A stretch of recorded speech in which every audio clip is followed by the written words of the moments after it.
Cette vidéo est pour les femmes à la peau foncée qui pensent que elles ne réussissent pas en amour parce que peut-être que leur peau est trop foncée et les hommes ne sont pas intéressés par ça. Elles se disent peut-être, oh, les hommes, tout ce qu'ils veulent, c'est les femmes à la peau claire ou les métisses, voire même des blanches. Est-ce que c'est vrai? Est-ce que les femmes à la peau claire, les métisses, voire même les blanches, réussissent mieux en amour que les femmes à la peau foncée? Je vais juste vous donner mon avis personnel, hein, et sur les observations que j'ai vues. Eh bien, mon avis, c'est la réponse est oui et non. Beaucoup d'hommes, ici on parle des hommes noirs, beaucoup d'hommes noirs, c'est vrai, préfèrent les femmes à la peau claire. On voit ça par exemple quand ils sont riches, quand ils ont un certain pouvoir. Regardez les présidents, les basketteurs, les chanteurs, etc. Les gens qui sont un peu plus élevés que la normale, ils choisissent des femmes qui ont la peau claire. Mais dans le monde normal, enfin entre nous, aussi les hommes choisissent aussi beaucoup, ont des tendances à aimer les femmes à la peau claire. Mais est-ce que les femmes à la peau claire gagnent plus que les femmes à la peau foncée? Pas forcément. Être choisi ne signifie pas nécessairement être marié. Et être marié ne signifie pas nécessairement rester marié. Je vais vous donner un exemple. Prenons le cas de deux femmes, Karine et Pamela. Karine a la peau foncée. Pamela a la peau claire. Qu'est-ce qui se passe dans leur communauté? Eh bien, la majorité des hommes sont intéressés par Pamela. Pas parce qu'elle est gentille, elle est douce, elle est rigolote, elle est charmante, elle est... Non, non. Elle a peut-être ses qualités, mais la raison principale pour laquelle ils sont intéressés par elle, c'est parce qu'elle a la peau claire. Pourquoi est-ce qu'ils veulent une femme à la peau claire? Il y a tout un tas de raisons. Il y en a beaucoup, la majorité, c'est parce qu'ils sont complexés. Ils n'aiment pas être noirs, donc ils ne veulent pas avoir des enfants noirs. Ils veulent avoir des enfants qui sont tout sauf noirs. Donc, ils vont choisir une femme qui a une génétique différente. Une autre, ça peut être, ils pensent qu'avoir une femme à la peau claire, c'est l'élévation sociale. Donc, ça va les mettre au-dessus des autres hommes. Et puis, il y a aussi le fait qu'il y a le fétichisme, c'est-à-dire que peu importe la femme, ils ont une sorte d'obsession vers ce genre de peau. Mais le problème que ces genres de femmes rencontrent, c'est qu'elles ne sont pas aimées pour elles-mêmes. Elles sont aimées juste parce qu'elles ont moins de mélanine que les autres femmes. Donc, ça, dans une relation, ça peut être un problème. Hein. Tu n'es pas apprécié pour qui tu es juste apprécié à cause de ton apparence. Si vous voulez dire, par exemple, vous voulez parler de, je sais pas moi, les peintures de Picasso. Imaginez que la femme à la peau claire, elle aime les peintures de Picasso et elle veut discuter de l'art intégral, de l'art existentiel, de l'art contemporain. Le gars, il s'en fout, il veut pas parler de ça parce qu'il l'a pas choisi pour son intellect. Il a juste choisi pour sa peau, pour montrer à ses copains, regarde moi, j'ai la Beyoncé. Regarde moi, j'ai la Alicia Keys. Regarde moi, j'ai la femme à la peau claire. Et ce qui est important pour cette femme, lui, ça ne l'intéresse pas. Et c'est très difficile pour n'importe qui de vivre avec quelqu'un qui ne nous apprécie pas vraiment. On se rend compte qu'au fond, il ne nous aime pas vraiment nous, notre personnalité. Il aime juste l'apparence. C'est difficile quand une femme commence à penser comme ça. Ça, c'est un point. Le deuxième point que les femmes à la peau claire rencontrent, le deuxième problème, c'est l'orgueil. Elles deviennent orgueilleuses. Pourquoi? Parce que toute leur vie, on leur a jeté des fleurs. Toute leur vie, on les a mis sur un piédestal. Donc, elles perdent un peu la touche avec la réalité, le contact avec la réalité. Elles commencent à penser que parce qu'elles ont la peau claire, elles sont meilleures que les autres. Ce qui n'est pas nécessairement le cas. Alors, comment est-ce que cela peut s'exprimer bien des fois? Je vais vous dire que moi, je connais une tantine, par exemple, elle a la peau claire. Mais cette femme, elle a une mauvaise réputation en ce qui concerne sa sexualité. Parce que tous les mois, elle a un nouveau petit copain. Au mois de janvier, elle sort avec Didier. Au mois de février, elle plaque Didier, elle sort avec Hervé. Au mois de février, elle plaque Hervé, elle sort avec Marc. Au mois de mars, elle plaque Marc et elle sort avec Jean-Pierre. Au mois d'avril, elle plaque... Et c'est comme ça toute l'année. Chaque mois, elle a un nouveau petit copain parce que les hommes lui tournent tellement autour, les hommes sont tellement autour d'elle qu'elle se dit, ah bon, bah je continue d'essayer. Celui-là, c'est bien, mais je vais essayer pour voir s'il y a mieux. Je vais essayer tout pour... Elle s'amuse, elle s'amuse. Vous savez, c'est comme un enfant dans un magasin de bonbons où on lui dit, tu peux manger tout ce que tu veux. Un enfant qui a été bien éduqué, on lui a appris la valeur de la nutrition, il va dire, oh, je vais juste prendre ce paquet-là, merci, c'est tout. Mais un enfant qui n'a pas eu cette éducation, qui n'a aucune valeur en ce qui concerne la nutrition, va commencer à manger tout ce qu'il y a. Tout ce qu'il y a, tout ce qu'il y a. Est-ce que c'est bien pour la santé? Non, l'enfant va tomber malade. Et il peut avoir aussi des maladies très graves comme le diabète. Et il peut même en mourir. Donc, c'est un peu comme ça que ces enfants sont, ces femmes sont. Ils sont comme dans un magasin de bonbons où on leur dit vous pouvez avoir tout ce que vous voulez. Là, on leur dit vous pouvez avoir tous les hommes que vous voulez, donc ça ne s'arrête pas. Chaque mois, un nouvel homme. Et tous les 3 mois, une nouvelle grossesse, etc., etc. Mais le problème, quand vous vivez votre vie comme ça, vous n'êtes pas focus. Vous n'êtes pas focus sur l'idée de construire votre vie, bâtir votre vie, en faire quelque chose. Non, tout ce qui compte, c'est le plaisir de maintenant. Donc ça, c'est la vie que, on va dire, vous vous rappelez l'histoire, Karine et Pamela. Pamela, c'est la fille à la peau claire. Eh bien, c'est le genre de vie qu'elle a eu. Elle passait d'un petit copain à un autre petit copain, un petit copain à un autre petit copain. Celui-là, pour un oui ou pour un non, il l'agaçait, donc elle le jetait, elle en prenait un autre. Parce qu'il y en avait toujours un autre qui était là en train d'attendre. Et en faisant comme ça, elle récolte aussi les bébés. Elle a des tas de bébés, de tas de parents, de tas de pères différents. Et même quand elle se marie, dès que son mari lui fait quelque chose qu'elle n'aime pas, on lui dit quelque chose qu'elle n'aime pas, elle sait qu'elle peut divorcer, elle en aura un autre. Et toute sa vie, c'est comme ça. Donc, elle se retrouve à 50 ans. Qu'est-ce qu'elle a fait de sa vie quand elle a 50 ans et qu'elle ne peut plus avoir d'enfants et que, bon, bah, sa peau, c'est plus la même chose, hein. La qualité, elle commence à avoir des rides et tout ça. Et il y a toujours une petite jeunesse derrière elle qui est beaucoup plus belle, qui se pointe et qui va la remplacer. Elle se rend compte que sa vie a été instable, qu'elle n'a pas eu le temps de bâtir, elle n'a pas eu le temps de vraiment aller à l'école et se retrouver avec un patrimoine financier et une famille stable. Elle n'a pas eu ça. Elle a eu une vie, entre guillemets, de prostituée. Donc, elle va finir avec la fin, entre guillemets, d'une prostituée. Vous savez, en anglais, il y a ce terme qui dit « If you play a stupid game, you will win a stupid prize ». Ça veut dire si vous jouez un jeu stupide, vous allez gagner un prix stupide. Et c'est ça que beaucoup de ces femmes font.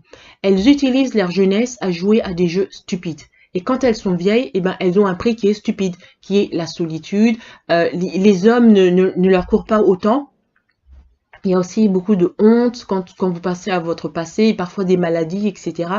Enfin, beaucoup, pas toutes, hein, mais beaucoup de ces femmes ne finissent pas bien. Moi, je regarde les femmes métisses que je connais, il y en a beaucoup qui n'ont pas bien fini. Celles qui finissent bien, c'est celles qui, à un moment, elles se réveillent. Elles se disent, je prends le mauvais chemin, il faut que je m'arrête. Didier me demande en mariage, il est bien, il est pas si mauvais que ça, je l'épouse et je lui fais des enfants et on reste là. Mais beaucoup, l'orgueil, les tentations sont trop grandes. Et elles ne s'arrêtent pas, elles continuent, elles continuent, elles continuent. Et puis à la fin, elles se cassent la gueule. Elles se retrouvent, elles ont 60 ans, elles sont toutes seules. Hein. Et parfois, elles ont des maladies, elles ont des tas de gosses, de tas de pères différents. Beaucoup de ces enfants sont mentalement instables parce qu'ils ont grandi dans une atmosphère instable, sont émotionnellement instables et tout ça. Et les filles, ce qui est le pire, c'est que les filles continuent le délire de leur mère. Donc, elles vont avoir pour beaucoup le même sort que leur mère. Maintenant, quel est ce qui peut arriver à une fille à la peau foncée? La fille à la peau foncée, elle veut aussi se marier, mais elle voit que tous les hommes semblent être attirés par celle qui a la peau claire. Vous savez, vous ne pouvez pas courir après un homme, il ne faut pas faire ça. Et vous ne pouvez pas implorer un homme de vous aimer, il ne faut pas faire ça non plus. Il existe plus de 3 milliards d'hommes. Si cet homme-là ne veut pas de vous, il y en aura toujours il y en aura toujours un quelque part d'autre qui va vouloir de vous.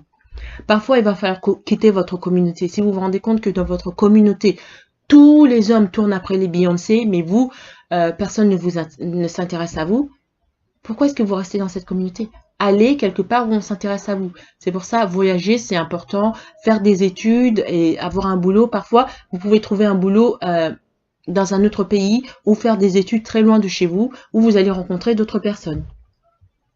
Enfin, il faut utiliser votre imagination pour ouvrir vos portes, pour ouvrir vos opportunités, c'est ça. Vous pouvez peut-être trouver, si vous habitez, disons, vous habitez au Congo, mais au Congo, tous les hommes qui vous intéressent semblent être intéressés par des gens qui ont la peau plus claire que vous. Et vous êtes laissé là. Si vous continuez à vous intéresser à ces hommes, eh bien, vous allez vous retrouver 50 ans pas mariés. Parce que ces hommes, s'ils ne vous aiment pas, ils ne vous aiment pas, point à la ligne. Allez vers des gens qui vous aiment. Ce qu'il va falloir faire, c'est peut-être aller dans une autre communauté, peut-être dans une autre ville, voire même dans un autre pays, etc., etc.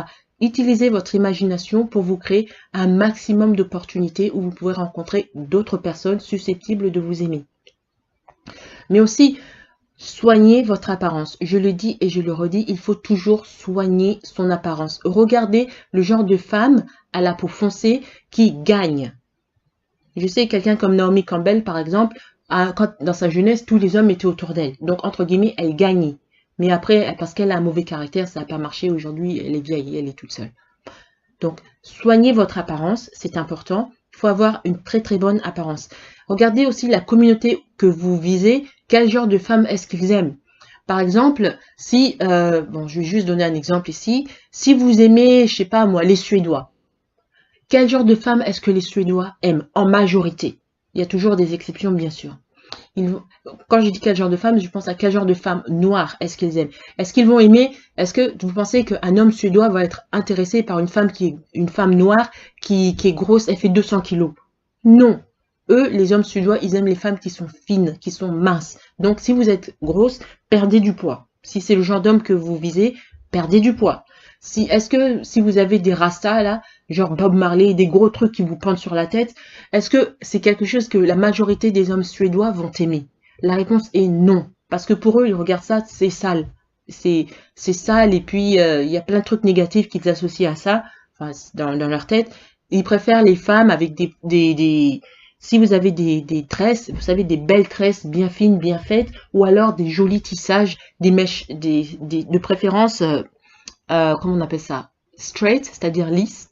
Regardez les photos de Kelly Rowland. Elle est magnifique. C'est ce genre de femme qu'ils aiment. Donc, essayez de vous attacher le plus possible au genre de femme, de ressembler le plus possible au genre de femme que le genre d'homme que vous voulez aime. Là, je dis suédois, c'est pour juste donner un exemple, mais ça peut être si vous aimez, je sais pas moi, les Namibiens, les Sud-Africains, les Algériens, les Chinois, les Indiens, les Latinos, les ci, les ça, la liste, il n'y a pas de fin.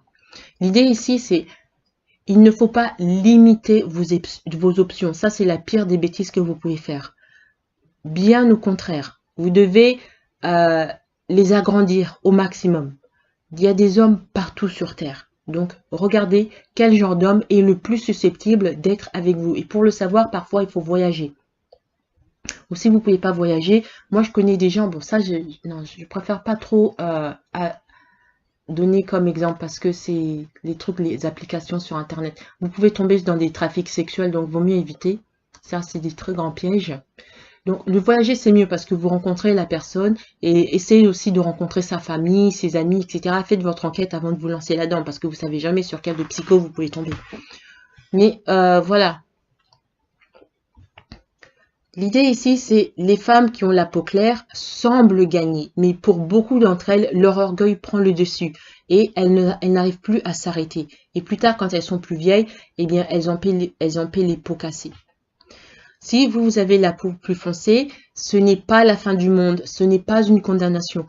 Regardez les femmes qui réussissent le plus en Europe, ce sont souvent les femmes à la peau foncée. Regardez, par exemple, les mannequins. Les top mannequins que les top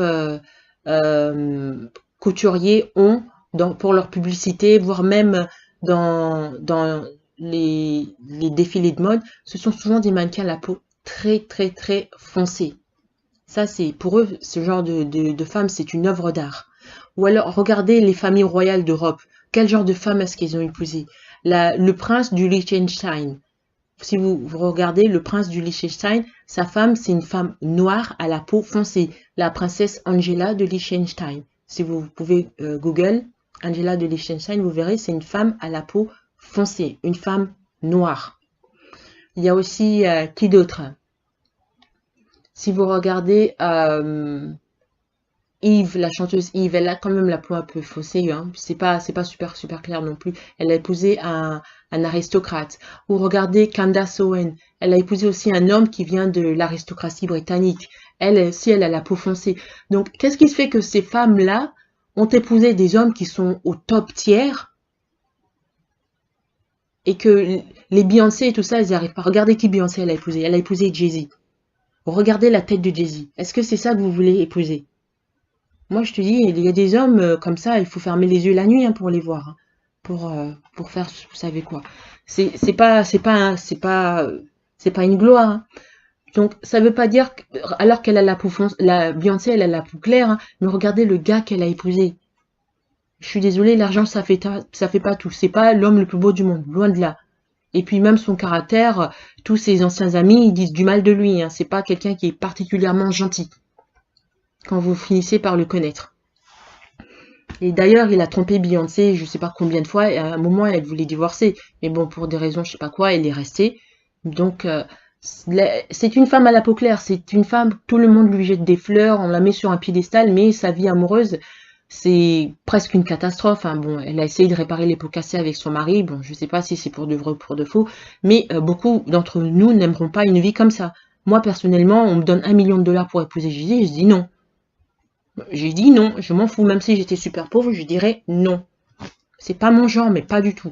Pas juste à cause de l'apparence, parce qu'il est moche, moche, mais aussi à cause du caractère. Quand vous parlez à ses anciens copains comme Dame, comment il s'appelle je sais plus, Dame, je sais plus, ses anciens copains avec qui il avait commencé à faire des business au début quand il commençait sa carrière, il n'y en a aucun qui dit du bien de lui. Hein. C'est un arnaqueur, c'est quelqu'un qui n'hésite pas à écraser les autres, etc. C'est pas un vrai ami. En tout cas, et là, c'est Beyoncé qui l'a épousé. La fille à la peau claire que tout le monde proclame. Elle a fini avec un gars comme ça. C'était un ancien drug dealer, un ancien vendeur de drogue. C'est pas. Alors que regardez maintenant les autres femmes à la peau foncée, comme la princesse Angela de Liechtenstein, la peau vraiment foncée avec un visage bien africain, elle a épousé un prince. Le gars, il est milliardaire. Et il l'aime comme une princesse. D'ailleurs, il en a fait une princesse. Donc, c'est pas parce que tu as la peau claire que tu vas gagner et c'est pas parce que tu as la peau foncée que tu vas perdre. Qu'est-ce qui fait la différence? C'est ton intelligence. C'est ton intelligence. Il faut être intelligente dans la vie. Il faut être capable de planifier, de savoir avec qui vous avez affaire. Quand vous êtes avec un homme, vous devez très vite savoir si ce gars en vaut le coup ou non. S'il aime les femmes à la peau noire, ok, vous pouvez essayer. S'il n'aime pas les femmes à la peau noire, c'est pas la peine de continuer de gratter. Lâchez l'affaire, fuyez. Laissez tomber, laissez-le avec ses métis et ses machins et ses là, laissez-le. C'est pas votre problème, vous fuyez. Vous cherchez un homme qui vous aime. Et ça peut peut-être être un homme qui est d'une communauté externe à la vôtre. Si vous êtes par exemple congolaise, ça peut être un gars qui est algérien, ça peut être un gars qui est sud-africain, ça peut être un gars qui est indien. L'important c'est qu'il vous aime, qu'il prenne soin de vous, qu'il vous chérisse. C'est ça qui compte. Donc, ce n'est pas perdu pour les femmes qui ont la peau foncée. Arrêtez de vous comparer aux autres. Ne soyez surtout pas jalouse des autres. Chacun a sa bénédiction. Eux, leur bénédiction, c'est qu'elles ont la peau claire. Vous, votre bénédiction, ça peut être que vous êtes très intelligente. Vous êtes capable de voir les gens pour qui ils sont et de prendre des bonnes décisions. Et puis, gardez une santé très très bonne. Si vous êtes grosse, perdez du poids. Si vous avez des boutons, essayez d'améliorer, allez voir un docteur. Peut-être il faut arrêter de manger ci, ça, des trucs beurrés ou trop sucrés. Bah, si, par exemple, vous voulez épouser, je sais pas moi, un Européen, les Européens, ils aiment pas les rastas. Les rastas à la Bob Marley, ils aiment pas ça chez leurs femmes. La majorité, il y a toujours des exceptions, mais la majorité n'aime pas ça. Donc si c'est ça le genre de couple que vous avez, il va peut-être falloir que vous vous adaptez. Après, quand vous êtes marié, bon, bah, ça, c'est une autre histoire. Mais au début, quand vous voulez un homme, vous devez correspondre à ce que cet homme veut. Si cet homme cherche une femme qui ressemble à Kelly Rowland, vous devez essayer de correspondre à Kelly Rowland. Kelly Rowland. Être la plus proche possible de Kelly Rowland, si c'est ce qu'il veut. Et aussi intellectuellement, et au niveau du boulot, et etc., etc. Tout ça, ça joue. La gentillesse, il faut être gracieuse, il faut être élégante. Vous devez travailler tout ça pour attirer le maximum d'hommes, avoir le maximum d'opportunités. Donc, ce n'est pas parce que dans cette communauté, on ne vous aime pas, que le reste, 99% des autres communautés ne vont pas vous aimer non plus. Regardez qui se marie. Même quelqu'un comme Gabi Sibouré s'est mariée. Gabi Sibouré, c'est une actrice qui est très très grosse et physiquement, c'est pas Miss Univers, il faut se dire la vérité. Mais elle s'est mariée. Donc, n'importe qui peut se marier. Regardez les gens qui sont autour de vous qui sont mariés. Il y a que très peu qui sont physiquement genre Miss Univers. La plupart, c'est des gens ordinaires. Mais elles sont mariées aussi. Donc, vous aussi, vous pouvez vous marier. Mais vous devez tomber sur la bonne personne. Sur quelqu'un qui veut de vous. Arrêtez de chasser, de faire la chasse aux gens qui ne veulent pas de vous. Voilà, pour finir, je dirais, comme j'ai dit, si vous avez la peau foncée, ne soyez pas jalouse des femmes à la peau claire. Ne soyez pas jalouse. Chacun a sa bénédiction. Elle, la bénédiction, c'est ça. Vous, ça va être autre chose. Travaillez sur vos points forts. Ok? Et recherchez des gens qui veulent de vous, qui veulent quelqu'un comme vous. Utilisez votre imagination pour rencontrer ces personnes. Voilà. Si vous avez des questions, n'hésitez pas à me les poser. Mais avant de partir, abonnez-vous et aussi cliquez sur la cloche de notification. Comme ça, je vous verrai à ma prochaine vidéo. Merci et à bientôt.